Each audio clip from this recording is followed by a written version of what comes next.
This podcast is sponsored by John Frieda, the expert hair care brand with tailored ranges for transforming your hair. The John Frieda PROfiller Plus is a multi-award-winning range, which thickens hair overall by 200% in just one use, and is loved by women all over the UK. Hello, and welcome to Hello's Changemaker podcast, a new series redefining midlife as a positive change for good. I'm Sophie, Hello's Chief Content Officer, and throughout the series we'll be getting inspiration from fabulous females who are driving change in this area and proving that midlife and the menopause can be the start of an exciting second act. This week's guest is Andrea McLean. When Andrea first pitched the idea of speaking out about menopause, she was told it would be career suicide. Instead, she sparked a conversation that changed the discourse around midlife forever. It also made her a Sunday Times bestselling author. Her career reinvention has been so inspiring to watch. Andrea, thank you for being a changemaker. Let's set the tone for this podcast. What is the best thing about midlife? You don't care so much. Mm-hmm. You genuinely don't care as much. And that's so liberating. And I remember hearing women of the age that I am now, I'm in my mid-50s, saying that and thinking, yeah, right. But it is true. I mean, clearly you still care. Yeah. Clearly you still want to look good. You still want to strive ahead and make an impact in this kind of thing. But you also want to do it on your terms. And I think that's been the biggest change for me. It's interesting, isn't it? Because it's sort of confidence in who you are, I think. And there is really nothing. I think about that when I speak to, younger colleagues, and I think you're so talented and beautiful and you just don't think you are. But I think that age is the only thing that can get you there. Yes. Yeah, and also you need to build up the scar tissue. And I think you need to have kind of fallen off your bike a few times. And then you realise actually falling off your bike is not the end of the world. Mm-hmm. And actually you learn something from it and you think, well, I'll never do that again. You realise the world doesn't stop. And actually it's okay. Yeah. Even last night, I went to bed and I did the very thing that you're not supposed to do, which is I got my laptop out in front of the telly and I was still working until bedtime. So when I went to bed, I lay there and I was still kind of ruminating over some stuff. And I couldn't sleep for ages because my brain was whirring. And it's all the things you tell other people not to do. Yeah. And then I thought, woman, get a grip of yourself. Why are you making this into such a big deal? Zoom out. Yeah. Look at this. This is a moment in your life and this is just a little hiccup that you're experiencing. And yeah, you'll need to rectify it in the morning. But will you remember this in even 3 weeks' time? No, it's so little. Stop making such a big deal out of things. And actually, if we can learn to do that slightly younger, we can save ourselves so much time and pain. Yeah, it's because actually things, of course, there are things that are a big deal and that are painful and you need to, learn to get over, but not everything. And I think that comes with age. Yeah, perspective. It's interesting, isn't it? I was remembering when I was thinking about, we've been focused on menopause a lot with Hello. It's been something that we've really been championing, taking the taboo away for at least the last 4 years. But I think the very first event that I ever went to was hosted by you. You were one of the first people talking about the menopause. How was it back then? Because now everyone talks about it. Like I sit down at the kitchen table and if I forget a word, my kids know that it's called brain fog. And, the change has been so huge. But back then it wasn't the case. You were really, an absolute trailblazer. Yeah, and the thing about being a trailblazer is you get burned. And I think anybody who is one of the first, and I wasn't the first, but I was one of the first, who kind of raises their head above the parapet and talks about things that maybe are unspeakable at that time, is anybody who raises their head above the parapet, you will get shot at. That's kind of how it goes. And yeah, that happened to me. I can remember the only reason I started talking about the menopause was because I had to have a hysterectomy at 46 after a lifetime of endometriosis. And because I worked in daytime telly, I needed to explain why I wasn't going to be on air for 6 weeks. And I wasn't going to say anything, but then I was told that I needed to, otherwise the public would wonder where I'd gone and the press would think I'd been fired. So I thought, oh yes, I suppose I better say something. And it very quickly kind of took on a life of its own because women started asking me for advice and this kind of thing. So as a journalist, and as I'd already written my first book by then, I thought, well, I'll just put everything down in writing. I'll do it with a doctor. And to me, I didn't see that it was that big a deal. I'll just put all the information there and then I'm being really helpful. And my agent at the time said, you cannot write a book about menopause. It's career suicide. No one will want to be associated with you. Brands will disappear. And also you'll be seen as an old woman. because menopause at that time had such connotations of the kind of Les Dawson character leaning over the fence and all that kind of thing. But I did it anyway because it made total sense to do it. I imagine that agent might be rethinking his advice now. Well, he's not my agent anymore. But the thing is, he was right. He was right. It was my decision to do it anyway. But what was fascinating was the sort of fallout afterwards was obviously you do press interviews and this kind of thing. And I did do some brand work. Was the media at the time weren't ready for someone who was... I was a staple of daytime television. I was known, liked, trusted, loved by viewers because I've always been myself. Yeah. And they weren't ready, I don't think, for someone to just chat about things as they are.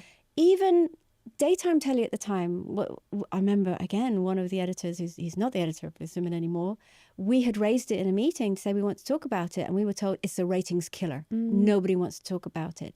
But even the papers at the time, I had the Mickey taken out of me. I had things deliberately twisted and really misleading headlines. It wasn't what I'd said or taken out of context and this kind of thing. I just sucked it up. Yeah. Because for me, the bigger picture was, well, at least people are talking about it. There was one thing in particular that was completely misinterpreted that I'd said, deliberately so. And it ended up becoming a topic on the talking radio stations of the time. It made it into the press. It even made it overseas that this woman who was the British version of the host of The View in America had said, and I'm not even going to say it because it's going to rear its head again because it's not what I said, had said this thing about the menopause. And again, whilst it stung because it wasn't what I said, for me, the bigger picture was, look, people are talking about this now. And you undoubtedly became, one of the first people starting this huge, it's been... Oh, it's a roller coaster. It's taken on a life of its own now. I mean, it absolutely has. And do you know, obviously I love that. I think that that's wonderful. And I remember coming to your event, and I don't know if you remember the year that it was, but I remember feeling like a little bit, I'm 49 now, a little bit of an imposter because I was not yet menopausal, I didn't think. But we're talking probably like 5 years or 6 years ago. But the change in that time is enormous. And so for women now who are perimenopausal and menopausal, thank you, because it's made such a big difference. But one thing, this is one of the reasons we kind of wanted to do this podcast, is that it can start to feel very negative because now we talk about all the 40-something symptoms of menopause, and we need to know them all, and we should. And of course, that's really good. But I think that you approach menopause in the beginning of this new phase of your life thinking, oh my God, here it comes, everything is going to go. And actually there are lots of really positive things about this new stage in life, and it is a change, and there are sort of lots of things that you could look at one way or another. But our children are starting to leave home, we've got more time, we've got opportunities these days. Your career doesn't end at 50, there's lots of things we could be doing, reinvention. And looking at that and sort of focusing on the positives, especially someone who's been through it and come out the other end, I think is really important. And for me, it's why I was quite happy to kind of do my bit and then just keep going with my own journey. Because for me, this was just this one thing that I was experiencing. And okay, mine was particular as in, yes, I was perimenopausal beforehand, but I went into full surgical menopause, which is quite abrupt, sudden, and quite brutal. But then like anything I've experienced in my life, you experience it, it's a big bump, and then you find a way through it, and then you just kind of crack on. Yes. So for me, I was really happy to, put this thing out into the world and be as helpful as I possibly can, but then focus on all the things that you've just said there. I'm remarried, so obviously we have a blended family. I have young adult kids and stepkids. I have parents who are now almost in their 80s, and those challenges that that happen there as well. So for me, I didn't want to be identified actually as just this one thing, because I am not one thing as a human being. So why would I just want that badge to walk around with the whole time? I am so multi-layered and multifaceted and multi-skilled, and like all women are. So I love the fact that this podcast is all about all the things that being of this age mean. I went to actually a menopause comedy night. I wasn't aiming to go to a menopause comedy night. Accidental menopause comedy night. I had a friend coming over from America, and I thought, just go through my inbox. Something's happening at Albright. That's lovely. Let's go there. And then I realised when I got there it was a menopause comedy night, but it was so good. And it was the first time that I had sort of been to a menopause event that wasn't all very serious and all these things that are going to happen to you. And everyone was just in hysterics. Yeah. Because I was thinking it's a little bit like when you're a teenager and you start doing all the things that you do as a teenager. You tell your friends everything and you laugh about it. I feel like I've got to that stage with my girlfriends now in our early 50s that we go out for dinner and we admit everything again and we talk about these things, and there's a sort of camaraderie in it all. It is nice. almost like actually a second teenagehood, because and I really do think that's a really beautiful way to describe it, because and also I hope that that's reassuring for anyone younger who's listening to this, who's thinking, oh my dear Lord, this whole thing of the menopause sounds utterly horrific. Yes. It's the same thing really as going through puberty. It's just the second opposite. Puberty, if you like, just in a slightly different way. As in, you've got used to this body and brain working in a certain way, and then all of a sudden it doesn't work in the way that you're used to it anymore. So then you have to find just a different way of navigating it. But I know exactly what you mean. I remember I went on a trip with a girlfriend, and we've known each other since we were kids, and we were on our way back in the plane, and we realised we'd had a full conversation which went along the lines of, oh my goodness, have you seen that film? Oh, I can't remember what it's called. Oh, the one with that woman. What woman? Oh, the one that's in that thing. What thing? We fully understood what we were talking about without ever naming the woman, the film, the thing, the whole thing. Yeah, that's the one. That's the one. And then we really started laughing, because that was exactly how stupid our conversations had been when we were teenagers at school together. Yeah. So it's like a second puberty. You just find a way through it. And then quite often you're dealing with a first puberty with your children and your second puberty at the same time. Did that happen to you? Were you at the same time as your kids were? Yes, all going on. And then as a blended family, so we now have 3 girls and a boy between Nick and I. So there's a lot of estrogen all happening all at the same time. But actually, there's something quite nice about it, because we're all very open and everybody kind of is. And I think this is really helpful to be able to say, and not in a derogatory, okay, it's that time. That's why, somebody's feeling a bit grumpy or, we know to back off a little bit, and actually, someone's full of energy and full of beans. Okay, they're going through that bit. Actually, it's just really super helpful, and it's nice. And also, and I've always felt this, you can't expect change in any form by only discussing it with one half of the world. So I think that's where, communication, talking, a sense of humor, a lightness of touch is so important, because it doesn't need to be as heavy a discussion as you could possibly make it.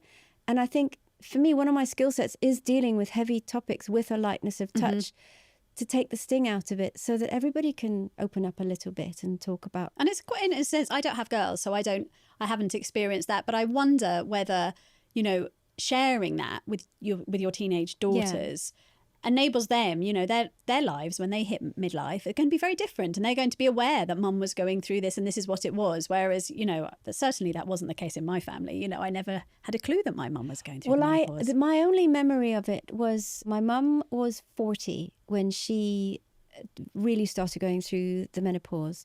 And my mum I'm quite like my mum. We're very even-tempered. We quite rational, all of this sort of thing. But she'd really become not quite herself. And she was quite snappy and short-tempered. And, as a teenager, we did not know what was going on. And anyway, I remember Mum and Dad had this big row in the car when we were driving somewhere, which is not like them at all. That my mum and dad are still together. They met in their teens and have a great relationship. But Mum was really quite angry. And my dad pulled over, and my mum's staring out the window, very huffily, arms folded. And my dad turned round, and this was in the 80s. And he said, my dad's Scottish, if the accent doesn't give it away. He said, girls, your mum's going through the change. We're all going to need to be very patient. Oh. And my sister and I looked at each other, and my mum was just staring out the window. And the only thing that I knew about changing was Teen Wolf. And I remember at the time thinking, what does this mean? My mum is going through the change. Because he never mentioned the word menopause. He never mentioned the word anything. All I knew was my mum was changing, and she really wasn't behaving how she was. So there was a moment where I was really very concerned. So at least and then now, quite relieved she didn't grow hairy very ears. Relieved. I know menopause brings about changes, but it was not that. My dad, they can't even remember that happening. Oh, that's so for funny. me, it was quite really a moment, and what happened with my mum later was actually she changed GPs. This is very relevant. And she was put on HRT and back to plain sailing again. Teen Wolf or whoever it was disappeared. Yeah, exactly. This podcast is sponsored by John Frieda, the expert hair care brand with tailored ranges for transforming your hair. The John Frieda PROfiller Plus is a multi-award-winning range, which thickens hair overall by 200% in just one use, and is loved by women all over the UK. Yes. One thing that I would love to pick your brains on, Andrea, is empty nesting. I am 10 days away from my big boy going off to university, which of course is wonderful and the right thing. And, you know, it's the way that things are supposed to be. But it's a very, very interesting / difficult time for women when they are in the middle of midlife and everything that comes. Now, you've been there, I know, with your son, Finley. Also Finn. Yeah. Another Finn. Both of us have Finns. And I read that you did what I can imagine myself doing, which is go to his bedroom and burst into tears when he'd gone. Can you tell me about your experience and tell me it gets better? It does. It does. So first things first, it gets so much better. You know, he's in his early 20s now. And he's not come home. He's stayed where he is. He's, you know, got a flat with friends and this kind of thing. Which did is he leave at absolutely... 18? Was it? Yes, he went off to uni. He did. And, you know, did his A-levels and followed the kind of pattern, I suppose. And I was trying to be very sort of grown up, but not too clingy about it all and this. So I was very sensible, did all his washing, made sure he had fresh duvet and all the things that you do without trying to look like you're being too mumsy. And then he drove off. His dad actually took him and dropped him to where he was going to go. And I waved goodbye, looking very cheery, like this is not a big deal. Have fun. And as soon as the door shut, went upstairs. And I remember just sitting on his bed. And of course I've been in his bedroom when he's not in it, when you're a mum. It's not like I've not done that before, but I could feel that he'd gone. And I sat on his bed and I cried and I cried and I cried. And then pulled myself together. Right, come on, went downstairs. And then my phone rang and he was like, Mum, I'm on my way back. I forgot a bag. So, and within minutes, it was kind of back to normal. He was like, sorry, Mum, ran upstairs, got his things, ran back out again. I was so glad that had happened because it kind of burst it. And it reminded me that he's just going off to university. Yeah. He's not gone. And of course he was in and out and back again. And yes, we lost him for a bit where he, you know, went off and decided he knew best compared to the rest of the house and we were all useless compared to him and all the kind of things. Normal rites of passage. And then it settles down and it's fine. And what he got really cross about was I actually made his room into a bit of an office. So, I mean, clearly his bed was still in it, but I was writing another book at the time and it was a quiet space in the house. Oh, that's so funny. So you kind sort of my room. Moved on and he's like, hang on a minute. I don't think so, Mum. But yeah, no, it does get better. The funny thing for us is we've come full circle. So, like I say, we're a blended family. So Nick's eldest daughter lives with us full time because she went to university in London and it helped because we've moved into London now. We moved a while ago. My daughter goes to college in London, so she's 17. She lives with us full time. And now Nick's eldest daughter, her boyfriend has moved in with us. Oh my goodness, so you've got more. Now we are now gathering children rather than the boomerang. This is what I hear. Everyone's like, don't worry, Sophie, they'll come back. Oh yeah, they do. And there are moments where Nick and I look at each other going, I thought this was supposed to get emptier, not fuller. But actually we don't mind. It's nice having the energy of young people in the house. How about the change in dynamic? Because this, I feel, even Finn was just away for a few days over the summer with his friends, and there were just the three of us. So I've got a younger son as well, who's 15, and that was really different. And maybe because you've been through a divorce and you had a blended family, so there were always different numbers. I don't know, but it felt really different to me, and I can't help feeling that I keep saying to my husband, "You do realise you're going to have to talk to me a lot more than you've got away with for the last 18 years because I've been so busy." True. Yeah, that is so true. Yeah, I suppose divorce would lessen that because, you know, that when you go through a divorce, the most horrible part of it is the moment where your kids go away for the every other weekend. And I can remember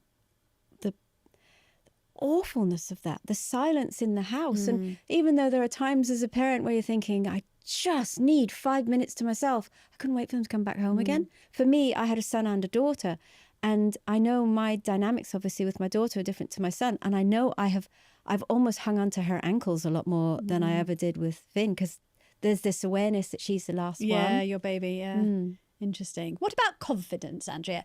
I look at you and you're such a wonderfully confident person, but I suppose confidence ebbs and flows for everyone. And I think that the beginning of midlife can be a dip in confidence for women because they're used to doing something and then suddenly that's all changing and they're used to looking a certain way and feeling a certain way. How has confidence sort of gone for you? Where are you now and where were your sort of low points? I think it ebbs and flows like everything. I think for me, you find your confident place. Weirdly, my confident place is in front of a camera. I love being in front, but then that was my home for 2 decades. Yes. So for me, I love being in a studio. I love the whole thing of it and I feel really at home. Weirdly, my opposite of confident place is walking to a room of people where I don't know anybody and having to network and interact. I'm so much better at it now than I used to be because I don't know. I felt that I didn't know what to say. I didn't know what they'd expect of me. So for me, when I speak to especially women in midlife who this is a newer thing for them, normally it's newer because they're entering a different phase. Yes. Most of the time we'll meet friends at the school gate because our kids are going through the same thing. So there's that sort of shared experience. And very often those friends will carry on with you through life. But then life changes and people will move away or maybe you'll change jobs or you go through the empty nest and all of that. And then you're kind of having to start again. Yes. And I really do understand that. My advice for that really is what I say to the women that I sort of coach and train now in terms of if they're going to a networking event, don't see it as this huge thing. Again, everything comes back to it's not that big a deal. Take some perspective, And put some perspective on it. And rather than thinking, oh my gosh, I'm going to have to walk in, there's hundreds of people here and I don't know any of them. Who would you like to speak to? Maybe set yourself a little goal of, right, there's 3 people here that I maybe know. I'll go and speak to them, but I'm not going to hang on to them because and I have done that in the past. I find one person I know. And I cling on to them until it's embarrassing. So sorry to those people. I know I have done that in the past. And I think it's really brave to admit that because I think that there are, of course, a few real social butterflies who love that. Yeah. But I think the majority of people are faking it, aren't they? And then what you say rings so true to me about sort of finding the one person that you know and not wanting to leave. Yes. We're not fake people. We're just kind of faking it till we feel it. Yeah. It takes the pressure off. Yes. And for me, also sometimes being open about that and saying, gosh, I'm quite nervous. There's a lot of people here. It's a great opener. Yes. That's really nice. What are your sort of tips for making yourself feel a little bit more confident? Now, you look wonderful. You've got beautiful hair. Are there things that, you know, if you have had your nails done, if you've been, I don't know, had a facial, are there things that give you a little bit of a sort of a step up in that confidence? Being comfortable. So I literally have put high heels on to do this interview because I wanted to feel like a grown-up, but I arrived in trainers. Yes. So like most of us do. Yes. For me, it's finding a way to feel comfortable, but almost in a glamorous way or in a dressed up way if it calls for it. So wear something that you feel comfortable in. I'm really comfortable in trousers. So I have a favorite. I love these trousers. They're my good old Zara favorites and I'll pop them on. I know I look good in jewel colors. So I try and wear like greens, reds, blues, this kind of thing. And those are little shortcuts to almost hardwiring your brain, as in I'm comfortable, I'm wearing something that I like, I know I look good in this color. So even if I'm not necessarily feeling it, there you go. These are things that only you know the answer to. So there's not kind of some umbrella term in terms of, you know, do this and you will feel good.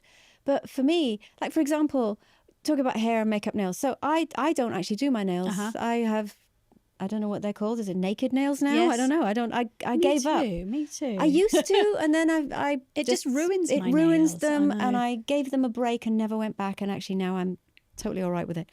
But in terms of, I don't have that many facials and things. I enjoy it, but I don't do it that often. Yeah. For me, a big thing is actually my hair. So I have very fine, flyaway baby hair. It's really surprising for me me to hear you say that because your hair, I feel it's like one of the things that when I picture you, you've always got a wonderful, you know, your curls, and you always look, you know, your hair looks so great. So it's very surprising to hear me. I look great you say that. After about an hour of fiddling around with it and then keeping very still. And then it's set to within an inch of its life. And then also it's not my hair. I'm really open about this. Yeah. So I have clip-ins. And I've had hair extensions in the past. When I worked on TV, I had bonds, as in, the hair extensions that most people have. But I found they were actually ruining my hair. For many years, I had a different type of hair extension, which was, I suppose, a bit like a weave, which is just one piece that goes around. And then I had that removed, and now I just clip it in whenever I need it. I'm so open. And you do it yourself? I do it myself. And I always think it's very disingenuous to not let people know that that's how it is. Does that honesty ever come back to bite you? Do you ever regret? Because I think you are a very honest person, and obviously, you with the menopause, we've spoken about that, but there's lots of things. I feel like you sat down and you said, well, I'll talk about anything, and I feel that is true. I feel like you've talked about lots of taboos. Have you ever regretted it?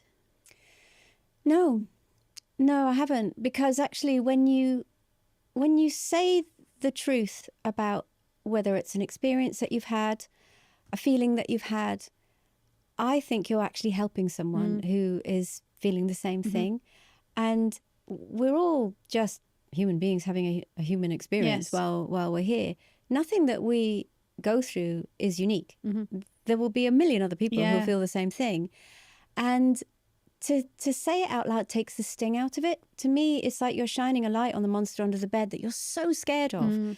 And actually, when you look at it for the truth of what it is, you realize that it's either not as big as it seems, or if it is that big, there are ways around dealing with it that by saying it out loud, either someone will come forward and help you with it. And you're right. Everyone there's always someone else that feels the same. I think the same. I think when my kids were little, I was very lucky to have a friendship group of mums that were really honest. And we admitted, I won't tell you on a podcast, but when you lose your rag with your child and you'll be like, oh my God, you feel so bad. I screamed at him. And, but my friends would say the same, and we'd all be like, oh my God, at least we're all like normal. And I think that I had friends who didn't have that, and always felt, I think that their friendship group was very much sort of always painting the perfect picture. And you feel so alone when you're in that situation. And I think that's why this whole midlife, menopause, opening the doors, allowing us to speak about it has been so powerful, because actually there's, half the population of people over 40 are going through this at the moment. So everyone should be talking about it. Not everyone's going through the menopause, but having this similar experiences. Are there other taboos that you think have yet to be lifted that you are keen to focus on now? For me, my next move, if you like, in terms of breaking taboos, because I have kind of unintentionally broken many taboos throughout my career. I've not been an intentional taboo maker. It's just happened. Taboo. It's quite hard to say. I've not been an intentional taboo breaker. It's just kind of happened. And for me, it's around shame, and it's this idea of being resilient through the failures that you have, and actually reframing the idea of the shame that comes with things not working out the way that you thought. And this is something that you're going to be getting very involved in, isn't it? Because are we allowed to say that you're doing a book? Sure. Yes. Before we started recording, we were talking about this, and you told me a very funny story that you were introduced onto stage by someone who said that you were the person who had failed most of anyone that he knew in his life, which was surprising to me and not a very nice thing to have heard, but it seems to have turned into something very successful for you. Yeah, it's interesting because I had gone along to host an event, and this very nice man who I'd never met before did an introduction, and he said, the person who's hosting the event tonight has failed more times than anybody I've ever known, and he kind of listed a few of them, and then said, but what makes her so remarkable is she has also got up more times than anyone I've ever known. So please meet the most resilient woman, Andrea McLean. And the audience went, yay! And I did my piece. And it was on the way home in the car. Two things sort of struck me. And I thought, one, what a strange introduction. Because is that how he thinks of me? But then also, why was I the only one in the room who was surprised? Because the audience were, the looks on their faces were so lovely. Everyone was clapping and smiling at me like, there she is, this woman who fails all the time and then gets back up. She's so plucky. And that would have been interesting in itself. But then I had a meeting with someone about another job, and he said the same thing. And I thought, your reputation is how people speak of you when you're not in the room. Is this how people see me? That I've been through all these various life experiences. I have been very open with them. But then I am very resilient and I get back up again. That's fascinating. How can I use this in a way that is that is of service and is useful to other people. And I thought, do you know what it is? It's unpicking the shame that surrounds failure, and it's showing people how you can be resilient in the face of it. And it's not going back to that Stepford wife thing of pretending everything is perfect. It's kind of well, it's not quite the opposite of that, because the opposite of that, I suppose, is just kind of wallowing in it and moaning all the time and not doing anything. Yes. For me, it's how I approach everything in life is, right, this thing has happened. I've emotionally been run over by a bus, or this huge challenge is now happening. I've had my moment of feeling utterly overwhelmed, very emotional, kind of destroyed by it. Now what am I going to do? And it's the now what am I going to do that I have kind of always done throughout my life. So for me, it's now about putting together in a way that is helpful all the different moments that we experience as we go through life that we attach so much shame to, and showing people that actually having a bad parenting moment, like you just mentioned, maybe experiencing divorce, your business completely failing, going bankrupt. There are people experiencing all of these things right now as we speak, and you and I might meet them in the street and just think everything is amazing and their life is going on as per normal, but they're too ashamed to either ask for help or speak out or even mention it in their friendship groups, because there's so much fear around the loss of status, the loss of identity. Who am I if I am not? And because I've experienced all of these things, I just think if we can shine a light on it and unpick it, it is helpful and of service.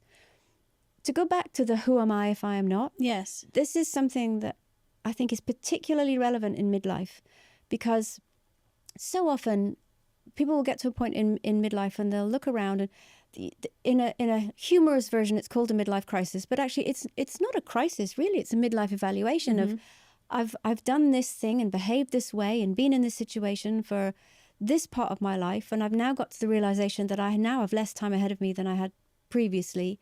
Let's do a reevaluation. And actually, that's a very sensible thing to do. So if you could look at your experiences with midlife, menopause, everything that's, that you've traveled through over the last decade or so, and talk to someone who's approaching it, the younger girls that are coming up, what one takeaway would you want them to know, or what would you have liked to have known yourself before you embarked on this roller coaster of midlife? It's all normal. Everything you're feeling is normal. So that makes it's all okay.